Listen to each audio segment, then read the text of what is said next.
Anything definitive on Devin tonight? I think he's going to play.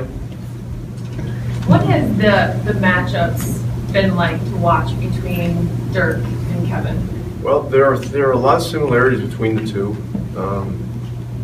You know, when you see a young Kevin Love who's, you know, a few years ago, who's kind of in the developmental stages, you know, you wonder if there hadn't been a Nowitzki, would there be a guy like that that's out shooting threes and doing the things on the perimeter that he's doing.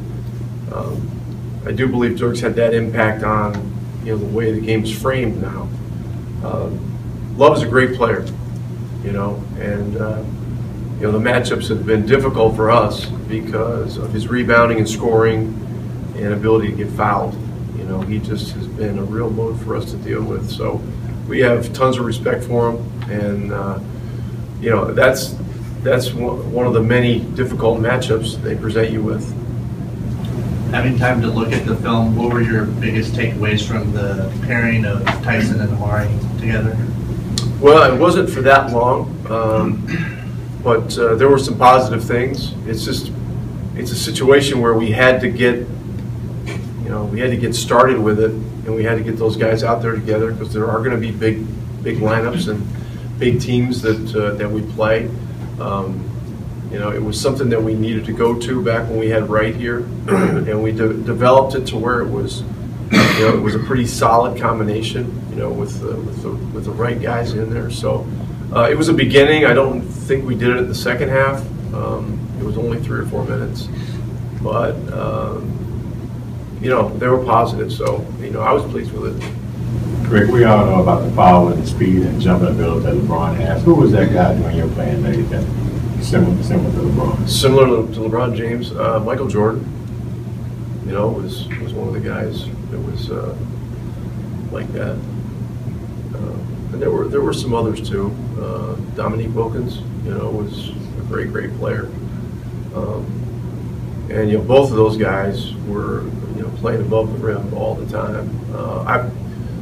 I played a little bit against Julius Erving. You know, his last 3 years of his career were, you know, my first 3, and he was, you know, always one of my favorite players. So I always watched him very closely. And you know, I mean, LeBron's got the same, you know, same abilities and skills as all those guys. He kind of is just a total combination, you know, because he can play the point. You know, he can play the 2, the 3, and the 4, and you know, he certainly can play the 5, but you're going to put 4 other smaller guys than him out there. A couple times this year, LeBron's mentioned how and I should mention Magic Johnson too. I mean, let's face it. I mean, that's, you know, skill set wise, you know, sort of, you know, mind for the game, understanding of the point guard position, you know, ability to, you know, score and pass the ball and really see people. I mean, you know, so there's 4 guys. A couple times this year, LeBron mentioned that the 2011 files still haunt him, and it's something that he even said earlier in the year that's rarely a day goes by that doesn't enter into his mind frame. Do you see the way he's approaches the games against you guys in the regular season since then? He's had a lot of successes. Can you tell there's a little extra motivation on his end, or what are the impressions you had trying to coach against LeBron ever since that finals? It's always been difficult.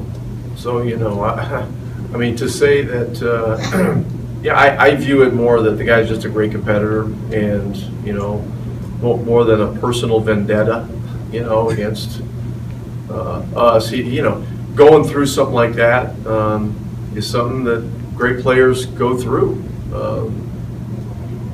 Michael Jordan went through a lot of disappointments before he finally, you know, got his first championship. You know, Nowitzki had the same thing here. You know, and in 06 they had a really bitter defeat against Miami, and so there's probably some motivation there. I can't speak to it. I can't read his mind.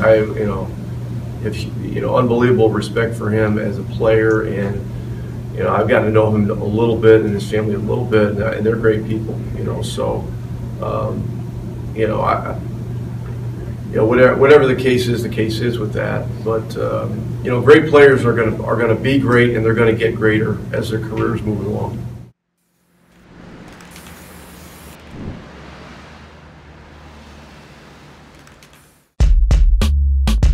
Well, the sneaker culture right now is horrible, in my opinion. Just from somebody who was around back in the day to see where it's evolved now. I mean, you got people who wait in line for these sneakers, and they're there just to make money. Most I spent on a sneaker was $700 for a pair of 6s from Flight Club, and that was with a discount.